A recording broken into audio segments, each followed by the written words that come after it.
Today we're hunting a species of rabbit called the marsh rabbit. When I was a kid, I hunted a swamper or cane cutter species that lives inland, and he's an aquatic rabbit. This marsh rabbit, he's so used to the water, he's so aquatic, it's unbelievable. They're excellent swimmers. When I was a kid hunting the cane cutter, I examined things when the cane cutter was trying to elude me. They actually go underwater. They got a habit. The marsh rabbit here will do the same thing. They'll go underwater in a shallow area, submerge their whole body, and just stick their nose up above the surface like a snorkel and breathe air. And our dark tannic acid water, it's hard to see them, but you look and you can see the water just ripple, and you see the rabbit's nose sticking above the water. They also have the ability to climb a tree, not from the outside, but from the inside. They can go in a hollow, and usually in a gum tree, and wedge their body against the wood on the inside and walk up the tree to get away from predators at the base of the hole.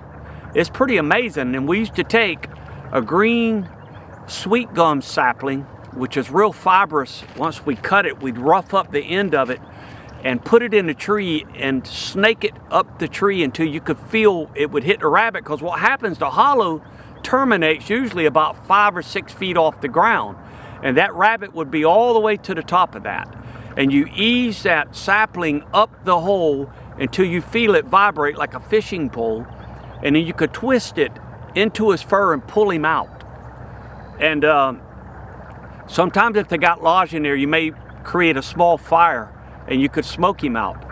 But this marsh rabbit has been linked to the cane cutter or swamp rabbit by DNA. It looks like through DNA that they go back to the same ancestor, eons ago. I've got some really cool, unique points to hunt with, southeastern style points that were used right here in this specific area on the coast. As you see here, I've got a really neat point for rabbit. I've got a lot of bone, deer leg bone points, bull shark teeth points, garfish points, a deer tine point. I've got a turkey spur point, just a variety of points here. This point was made from the jawbone of a deer. And I've got some wood points also, just standard wood. But here, we're walking thick areas, and you look down, it's a challenge of concentration, because you have to look down through the brush and try to spot the silhouette of the rabbit, and it's hard to see. And there's stumps and objects that they blend in with, and it's really difficult to spot them. And you have to look, and the rabbit won't move because he thinks that he's hidden. And you got a close shot, but you got a difficult shot because the terrain is so thick. Briars and dog fennels and myrtle bush and all this stuff, sawgrass, all of it's just a tangles here. So that's the challenge here. It's not making a long precision shot, it's trying to get your arrow to weave through the junk and impact the rabbit. And we just got to ease along, and it's a challenge and patience to look through the thick stuff and find our prey. So let's go hunt. We got a bird nest right here from last spring. It's been up in the wind and sun. One great fire tinder. Man, if we was gonna make a fire, you got a ready-made tinder bundle right here. Drop your ember in it and squeeze it together. Super fire maker right here.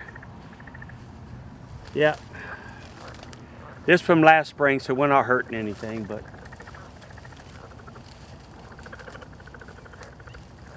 we'll put it back in the tree. We got other hunters out here that hunt for these marsh rabbits. Right there.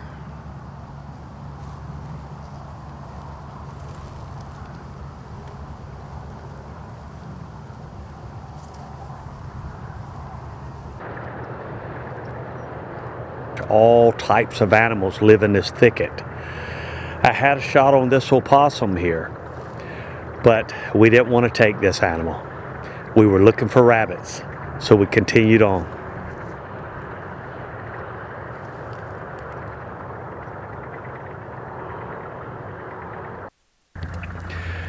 Gators, snakes, and turtles. No rabbits yet. We'll keep hunting.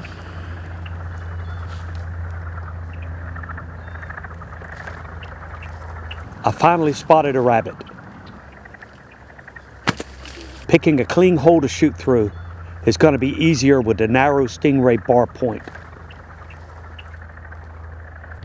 I had to follow up with a quick second shot. Now, the hard part, reaching the rabbit through the dense briars.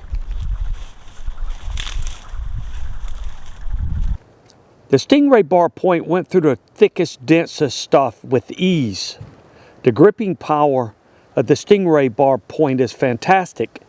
You can see rabbit hair still on the point after it's been cleaned. You know, the whole purpose of this video was to show the diverse organic points that were used by the native people in my region here in the southeast United States. You know, for me, hunting is about culture, it's about learning, and using the old weapons is just a great way to experience that on a higher level. I took one rabbit on this hunt, and that rabbit will be utilized. The whole point of this video was to show the very useful and deadly organic points of the coastal tribes here in the southeast United States. Okay, let's remember to take care of our forests and rivers and our natural resources. Thank you.